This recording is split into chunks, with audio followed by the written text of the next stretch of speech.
Our control over the sea area is huge. India's possesses large amount of marine wealth, yet much of this potential remains untapped. And today is another day that we want to tap all our potentiality. For decades, most of our fishing activity remained close to the shore. Today, with the launch of this program, we are ready to look beyond the horizon.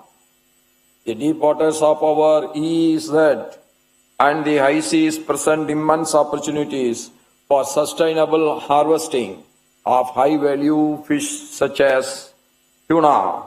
Until now, Bharat had not undertaken authorized fishing in the high seas under such a structured framework.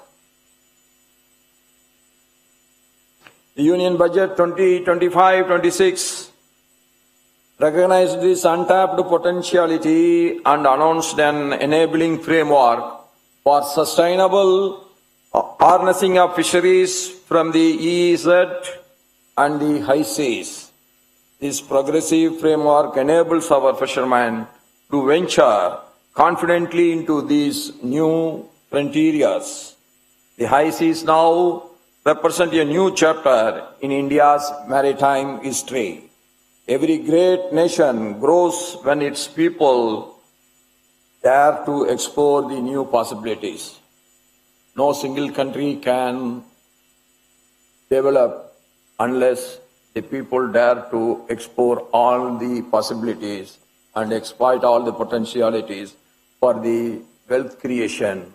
And automatically, once the wealth is created, that will get distributed to every nook and corner of the society. I am particularly happy that the new framework places a fisherman at its very center.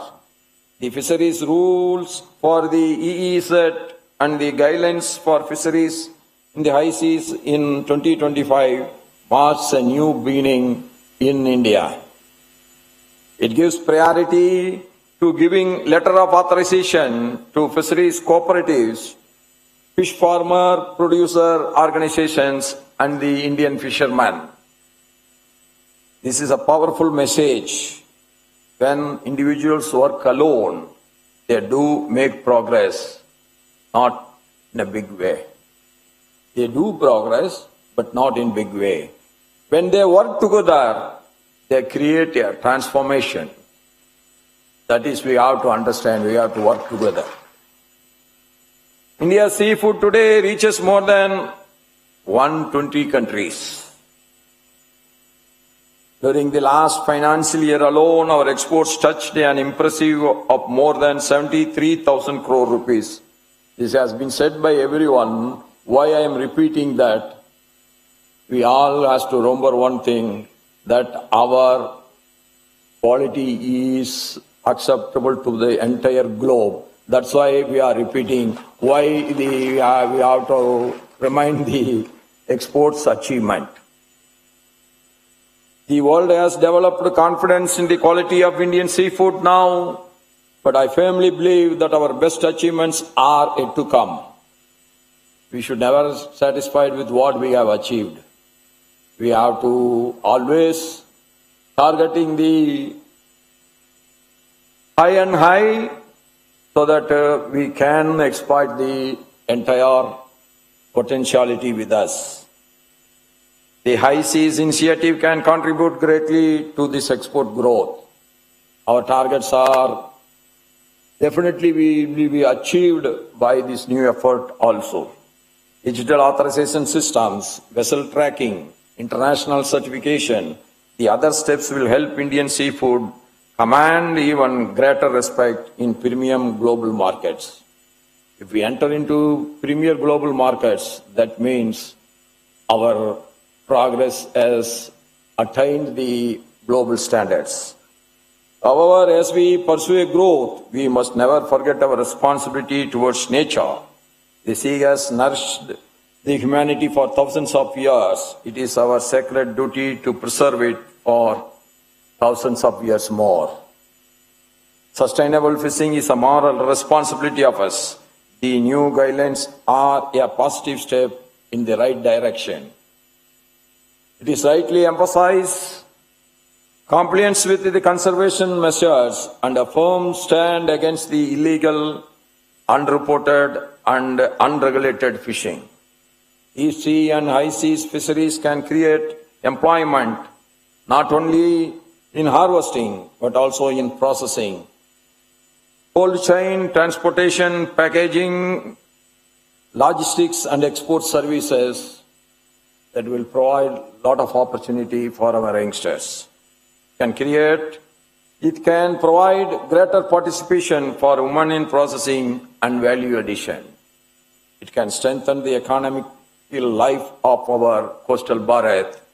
Today's event reflects our commitment to make the blue economy more prosperous and more inclusive and more sustainable. We are now moving towards the Prime Minister's great goal of Viksit Bharat 2047. Each sector has a job to do to fulfill the dreams of our Pradhan Mantri. Our farmers need to strengthen our food security. Our scientists expand the frontiers of knowledge. Our entrepreneurs have to create wealth, and our fishing community will power India's blue economy. That is the great faith we are getting today. Young people view fisheries as an inherited occupation, but today I urge the youth to view it as a modern profession driven by science, technology, innovation, and great global opportunity. I urge our institutions to continue supporting our fishing community with knowledge, technology, and, of course, finance. And I urge every stakeholder to remember that the national development becomes meaningful only when it uplifts the last person. That is what we call it as inclusive development.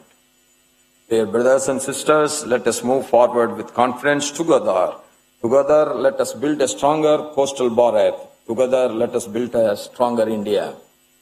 May this historic initiative bring prosperity to every coastal family and contribute significantly to the realization of Viksit Bharat by 2047. With these words, I pray to Lord Jagannath. Lord Jagannath should bless all of us with every wealth, health and happiness. Jai Hind, long live Mother Bharat. बहुत बहुत धन्यवाद to everyone. Thank you. बहुत बहुत आभार माननीय उपराष्ट्रपति महोदय का। Odisha deep sea fishing mission को उन्मोचन करिसेंती उपराष्ट्रपति सीपी राधाकृष्णन एवं कहिसेंती भारत सी फूड एक्सपोर्ट रे वर्तमान सारा विश्व रे बेस आगो को बढ़ुछि एवं एबे 120 टी देश को भारत सी फूड रप्तानी करुछि।